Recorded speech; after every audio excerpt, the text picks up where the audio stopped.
Assalamualaikum warahmatullahi wabarakatuh.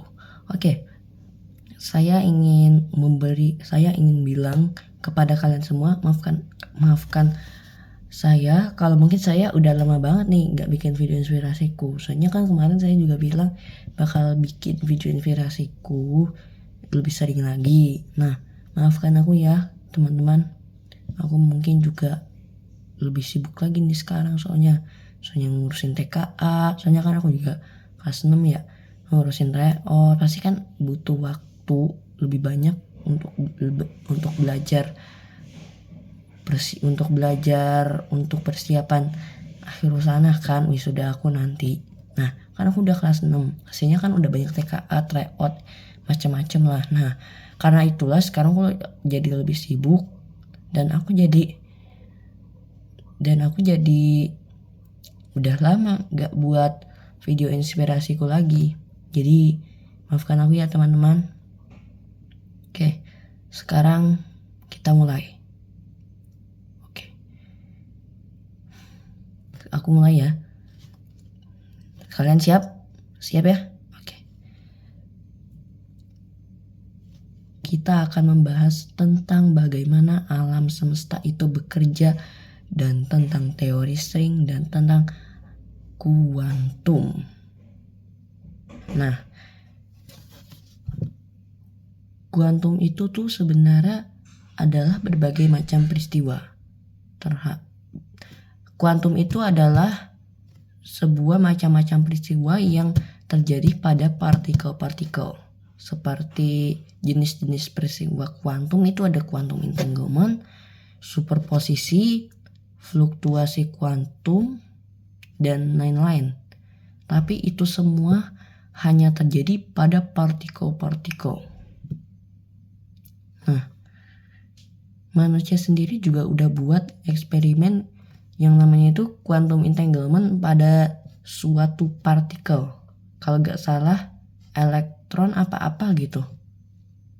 Nah, quantum entanglement ini gimana terjadinya quantum entanglement? Quantum entanglement ini bisa terjadi karena ada dua partikel yang saling terhubung oleh superposisi. Nah, saat quantum entanglement ini, informasi yang dikirim antara dua partikel ini tuh kecepatan informasinya itu lebih cepat daripada cahaya. Kenapa? Karena informasi yang dikirim itu tidak melewati ruang, melalui yaitu quantum teleportation. Jadi informasinya pun juga melakukan peristiwa kuantum. Nah, quantum entanglement ini juga terjadi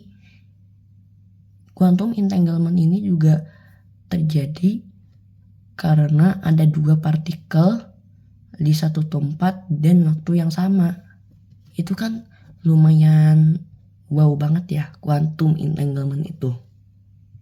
Nah, kurang lebih itu penjelasan tentang quantum entanglement. Kalau ada yang kurang dan salah, saya minta maaf kepada kalian. Nah, ada lagi yang namanya superposisi. Nah, superposisi ini juga sangat berhubungan sama quantum entanglement. Superposisi ini juga terjadi saat dua partikel itu tuh saling berada, saling terhubung, dan saling bertemu di waktu yang sama dan tempat yang sama. Enggak gitu.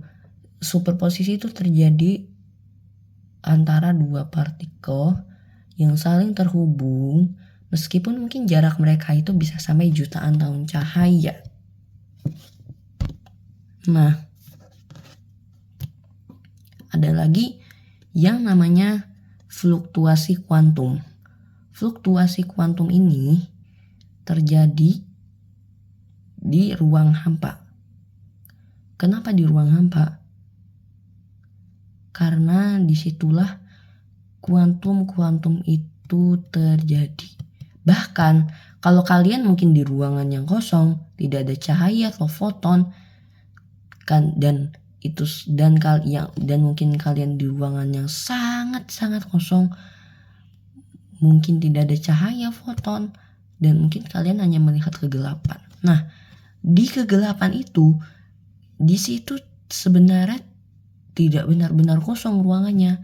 Ada fluktuasi kuantum, di mana ledakan-ledakan partikel yang mungkin kita nggak bisa lihat karena prosesnya sendiri itu juga sangat cepat.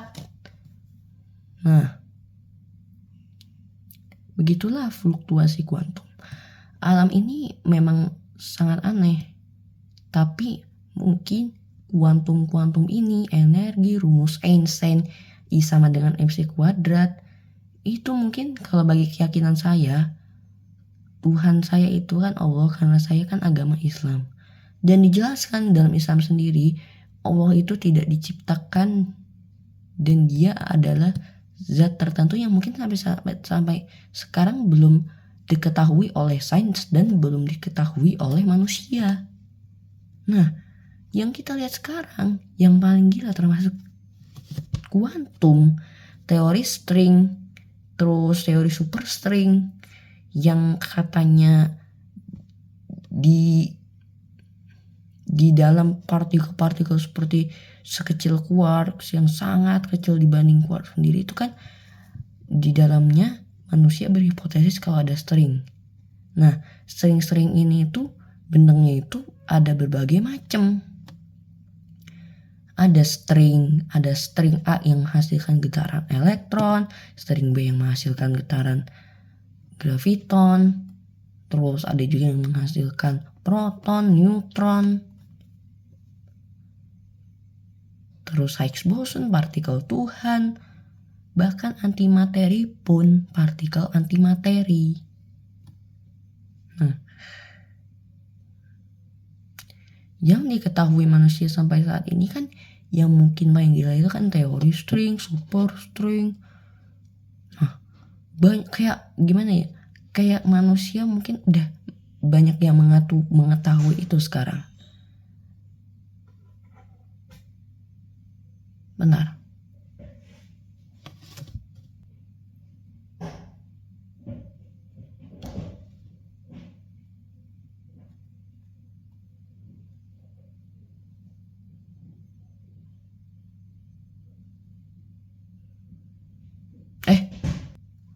Oke, maaf tadi ada sesuatu di samping saya.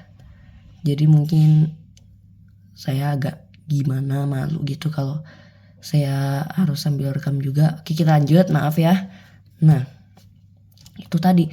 Pokoknya yang sampai saat ini yang mungkin paling masuk akal diketahui manusia, teori string, kuantum, terus energi, masa itu bisa jadi energi. Nah, mungkin manusia sudah mengetahui itu sudah seperti rasanya itu teori-teori yang mereka temukan, eksperimen dari teori-teori yang mereka temukan. Mereka merasa kalau teori-teori ini tuh kayak rasanya kita tuh sudah menjadi makhluk yang paling gila daripada makhluk-makhluk yang ada di bumi, termasuk hewan-hewan atau bakteri-bakteri atau tumbuhan-tumbuhan. Manusia sudah menjadi gila, manusia rasanya sudah menjadi paling gila dan paling pintar dari semua hewan-hewan itu dan makhluk-makhluk itu di bumi. Nah, tapi saya merasa walaupun mungkin saya melihat teori-teori itu juga, eksperimen-eksperimen yang sudah dilakukan juga, saya lihat bagi kebanyakan orang juga itu sudah sangat gila. Tapi saya jujur, bagi menurut saya itu belum sangat gila, masih biasa-biasa aja. Itu masih dapat dijelaskan secara lebih sederhana lagi. Kalau mungkin bisa dipahami itu juga bisa, itu juga sederhana kok. Kalau kayak gitu-gitu doang sederhana, biasa-biasa aja. Tapi banyak orang menganggap udah gila. Padahal kan itu kan udah alamnya dari dulu juga udah begitu ya. Dan mungkin kita tinggal melihat dan kita memakainya dan kita mengeksperimenkannya, hasilnya kayak gitu dan kita sudah menganggap itu gila. Tapi bagi saya itu biasa-biasa aja. Karena membuat eksperimen itu juga sederhana, ada bahannya juga dari alam kayak LHC, Large Hadron Collider CERN. Itu kan mungkin eksperimen untuk mempelajari alam semesta, untuk mempelajari tentang partikel-partikel dan apa yang terjadi setelah ribuan tahun dan ratusan tahun setelah Big Bang. Nah, kan LHC dibuat itu kan buat mempelajari itu ya. Nah, tapi bagi kebanyakan orang itu tuh, ini sangat gila. Tapi biasa-biasa aja. Orang pelindung itu kan asli dari alam. Kita tinggal nyusun aja. Sederhana, kita tinggal nyusun.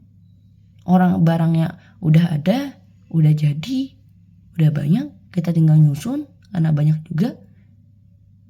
Dan akhirnya ya udah kita bisa buat. Sebenarnya buat LHC itu sederhana karena biayanya juga murah, ratusan triliun doang. Nah, itu reaksi jujur saya ketika melihat orang-orang melihat LHC CERN pun kayak udah merasa, manusia udah sangat gila nih, ini. Bagi saya itu enggak, masih biasa-biasa aja kok. Karena saya juga pencinta sains ya. Saya juga sudah mempelajari lebih dalam. Walaupun mungkin ilmu-ilmu yang sekarang saya jelaskan, saya mungkin gak bisa langsung keluarin semuanya, bener-bener semuanya kepada kalian. Tapi itu reaksi jujur saya kepada kalian. Tapi ini kesannya kayak agak gabut ya, maaf ya. Kesannya kayak agak gabut aja gitu loh. Nah,